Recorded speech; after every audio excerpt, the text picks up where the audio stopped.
नमस्कार शेतकरी मित्रांनो.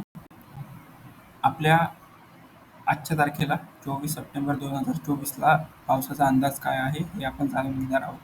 मित्रांनो, आपण बघू शकता, हा अमरावतीचा जो वरचा भाग आहे, इथं मोठ्या प्रमाणामध्ये पाऊस पडण्याची शक्यता आहे. तसेच मुंबई, रायगड हा भाग जो आहे, इथे मोठ्या प्रमाणात पाऊस पडण्याची शक्यता आहे.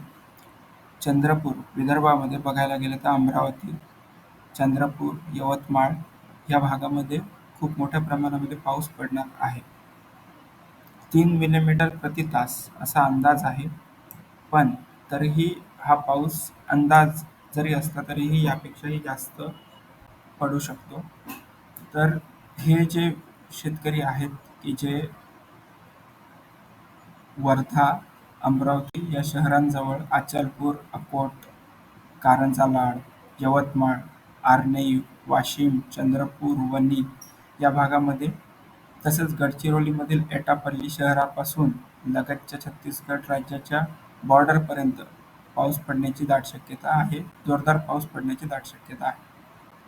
आपण आता वळूया मराठवाड्याकडे.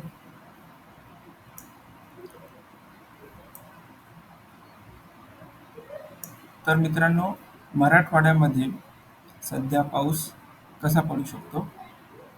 तर नांदेड, हिंगोली, परभणी हा जो पॅच आहे, इथं पाऊस पडण्याची दाट शक्यता आहे.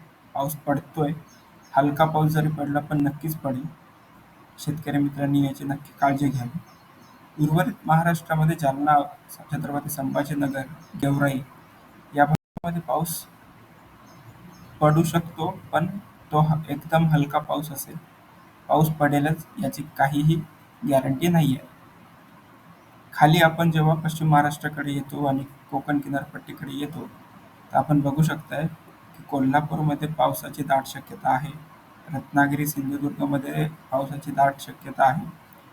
आणि तसेच मुंबईचा जो खालचा भाग आहे रायगडचा, इथं सुद्धा पावसाची जी आहे दाट शक्यता आहे. सध्या विदर्भातल्या शेतकऱ्यांनी आणि कोकणातल्या शेतकऱ्यांनी, तसेच हिंगोली, परभणी, नांदेड या भागातल्या शेतकऱ्यांनी पावसाचा जो कल आहे हा नक्की लक्षात घ्या. म्हणजे तुमचं सोयाबीन, कापसाच्या काढणीला जे आलेले पीक आहेत ते वाहायला जाऊ नये आणि तुम्ही त्याची जेव्हा कधी काढणी कराल ते पावसाला अंदाज धरूनच काढणी कराल अशी अपेक्षा आहे. जय शिवराम मित्रांनो, धन्यवाद.